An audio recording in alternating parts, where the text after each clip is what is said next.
Pela primeira vez na história do Brasil, nós vamos ver uma paralisação completa da máquina pública. É o chamado shutdown, quando o governo gasta tanto que não tem mais dinheiro para pagar a conta de água, conta de luz, conta de internet. Quando vai chegar um ponto em que os ministérios vão ter que trabalhar no escuro, que não vai ter energia elétrica para sequer os servidores utilizarem os computadores.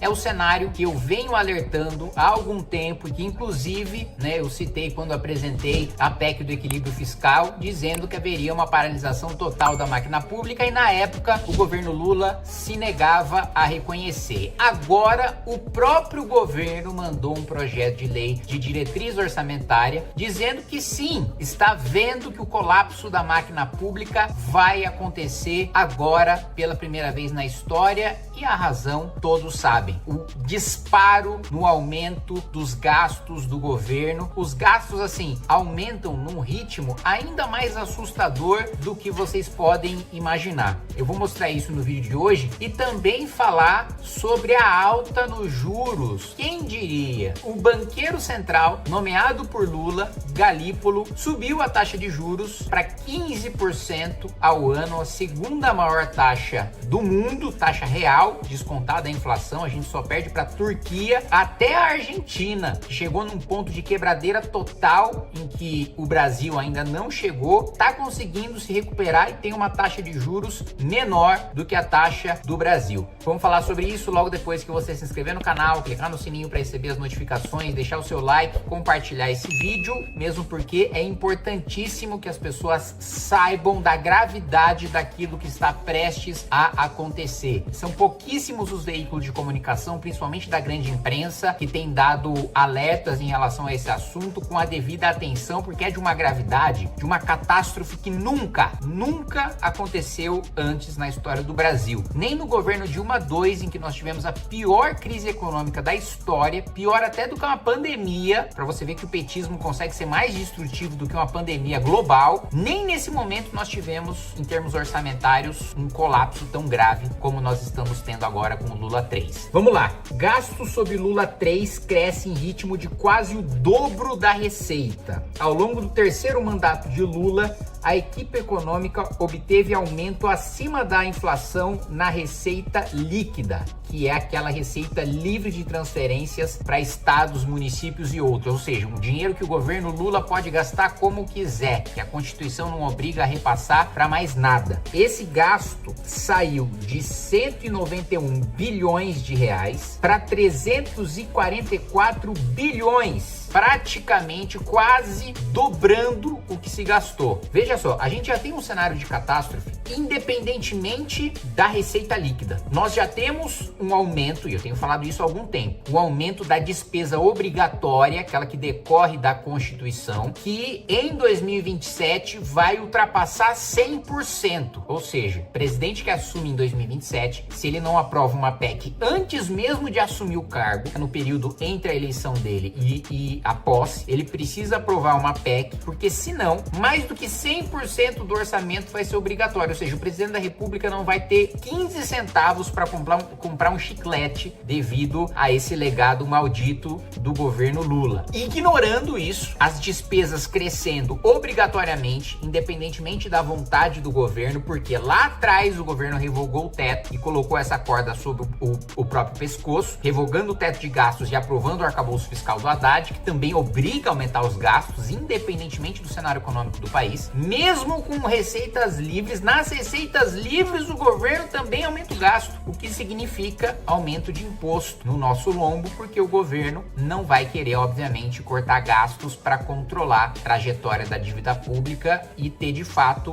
dinheiro para fazer investimento em áreas que importam e não para comprar sofá de 200 mil reais no Palácio da Alvorada com controle remoto para a Janja, ou mesmo de mandar a comitiva de, sei lá, 24 assessores da Janja lá para, nem sei mais se é o Japão, Paris, Roma, tudo quanto é lugar, para ela ela ficar fazendo turismo com o nosso dinheiro. Então, assim, nós veremos um colapso total das contas públicas deste ano para o ano que vem. E eu alertei, eu avisei. A maior parte dos deputados não quis assinar a PEC do equilíbrio fiscal, porque é uma PEC dura, é um remédio amargo, só que precisa ser tomado. Quem deixou o paciente doente, né, a ponto de quase morrer das contas públicas do país, foi o PT. A culpa de nós termos que tomar um remédio amargo é do PT. Não é de nós que queremos dar o remédio. Aí o PT vai gritar e espernear quando perder as eleições e o próximo presidente tiver que fazer ajuste. Anote o que eu tô falando. Vai falar, tá vendo? Foi só o PT sair do poder que tá tendo corte em aposentadoria, corte em benefício social, corte na saúde, corte na educação, e vai ter que ter corte em tudo isso, tá? Já adianto pra vocês. O próximo presidente vai ter que cortar tudo isso, por causa da doença deixada pelo PT. E aí o PT vai falar, mas tá vendo como é amargo esse remédio? Tá vendo como vai ser duro pra população? Pois é, mas quem criou a doença? Quem adoeceu o paciente? O país, o Brasil?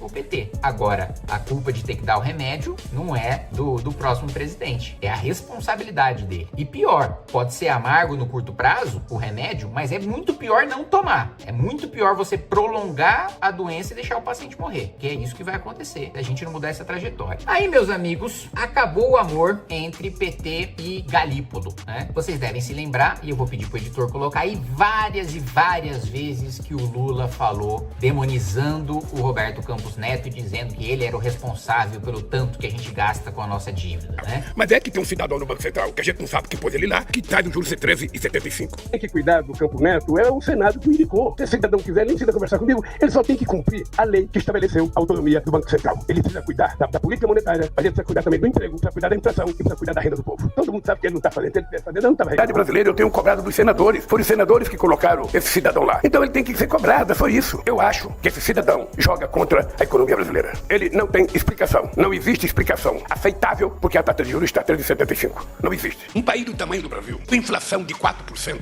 o juro não precisava estar na altura que está. Acontece que esse rapaz que está no Banco Central, me parece que ele, não sei do que ele entende, mas ele não entende de Brasil e não entende de povo. Ele só tem uma lógica. Eu não sei a quem que ele está servindo. Aos interesses do Brasil não é. Gleisi é a mesma coisa, Lindbergh é a mesma coisa. Agora Gleisi é ministra e Lindbergh é líder do PT. Inclusive eu vou debater com o Lindbergh sobre a economia do governo Lula. Eu admiro a coragem dele, porque não é fácil defender a economia sob o governo Lula no Vilela, ao vivo, né, nesta quarta-feira. E aí vocês que quiserem assistir, só acompanhar lá no canal Inteligência Limitada o debate entre mim e o Lindbergh Farias, líder do PT, que ficou todo esse tempo quietinho, caladinho com a nomeação do Galípolo. Mesmo o Galípolo já tá o quê? Já tá na terceira reunião seguida, aumentando a taxa de juros. Até agora os petistas ficaram quietinhos. O problema era com o Roberto Campos Neto, que tava agindo em favor do mercado, era o bolsonarista sabotando o governo Lula. Aí nomearam o Galípolo, 15% de juro ao ano. E aí, veja só o que diz Lindbergh Farias. Não dá para aceitar como normal o novo aumento da Selic pelo Banco Central.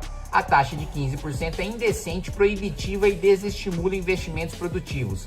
É a transformação do Brasil no paraíso dos rentistas, que é o retrato dos governos petistas, né? Gritar contra banco e garantir dinheiro, lucro recorde para os bancos, né? Dizer que eles são os grandes esquerdistas que promovem a justiça social e taxam os ricos, e no final das contas a Bolsa Banqueiro é muito maior do que o Bolsa Família. Quem vive de juros ganha, quem trabalha perde. Falam muito de ajuste fiscal e da dívida pública, mas o crescimento da dívida não vem dos programas sociais com saúde ou educação, vem do pagamento de juros. Veja só a contradição, né? Por que os juros estão altos? E aqui eu não tô nem jogando a responsabilidade do Galípolo, eu tô só mostrando o quanto os petistas são caras de pau de criticar o Galípolo, sendo que eles próprios nomearam o Galípolo, e de terem ficado todo esse tempo quietos quando o Galípolo permaneceu fazendo a mesma coisa que o Roberto Campos Neto. E não é responsabilidade do Galípolo, não. O que ele tá fazendo é o seguinte: olha, o governo tá gastando mais do que arrecada. Se o governo gasta mais do que arrecada do nosso dinheiro, ele precisa tomar dinheiro emprestado. Se quem empresta dinheiro pro governo vê que o governo não tem perspectiva de fazer superávit, ou seja, não tem nenhum horizonte em que o governo vai pagar a sua dívida, ele vai cobrar juro mais alto. Se o Banco Central não aumenta os juros, o governo vai pedir dinheiro emprestado e ninguém vai emprestar. E aí sim,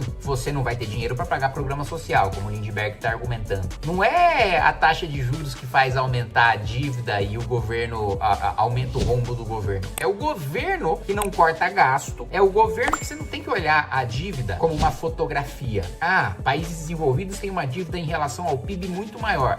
Mas e a curva de dívida deles? O que significa a curva? E quando o devedor olha para frente, ele tá vendo aquele país pagando, o o que deve, se tá vendo, aquele país pode se endividar 90%, 100%. Se na trajetória eu tô vendo que o país vai pagar a dívida, eu vou cobrar juro baixo. Por quê? O risco de eu tomar calote é pequeno. Por quê? Porque eu tô vendo que esse governo vai ter superávit atrás de superávit. O contrário acontece com o Brasil. Gasta o que não pode, todo mundo vê que vai ter déficit atrás de déficit, e aí o que os bancos falam? Olha, se for para emprestar menos de 15% para esse governo caloteiro aí, não vale o risco, não vale o risco. Vou investir em outra coisa, vou investir em ação, vou investir em debêntures, vou investir em qualquer outra coisa, vou emprestar para outros agentes, porque para o governo simplesmente não vale a pena eu emprestar a juro barato para um caloteiro. Quanto pior é o pagador, maior é o juro. E isso se aplica, assim como para pessoas, aplica-se para governos.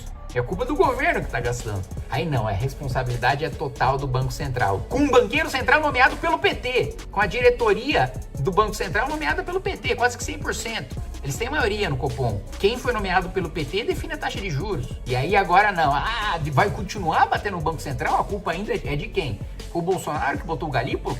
Todo mundo sabe que eu não sou bolsonarista, fiz oposição com muito orgulho ao Bolsonaro e continuo fazendo. Só não falo mais de Bolsonaro porque não é ele que está no poder, é o Lula. Meu papel é fiscalizar o poder, mas todo mundo sabe meu posicionamento em relação ao Bolsonaro. Se não sabe, vejam o que eu defendi no meu primeiro mandato no governo Bolsonaro. Agora, eu critico com base no que ele fez, com base no que ele é responsável. E não como um espantalho de desculpa para todos os meus fracassos, como o PT utiliza. Vamos lembrar, tá? O discurso de herança maldita vem desde o Lula 1, e a herança maldita que o Lula recebeu foi o tripé macroeconômico, foi a lei de responsabilidade fiscal, foi o plano real. Lula recebeu um país com a moeda sólida, com equilíbrio fiscal, e chamou de herança maldita. Se o governo Fernando Henrique foi herança maldita, qualquer outro governo que venha é, pior das heranças. Então, meus amigos, apenas para alertá-los da importância da gente fazer um bom debate, principalmente quando vierem as medidas de ajuste do próximo governo, porque eu tenho plena convicção de que o PT vai perder as eleições.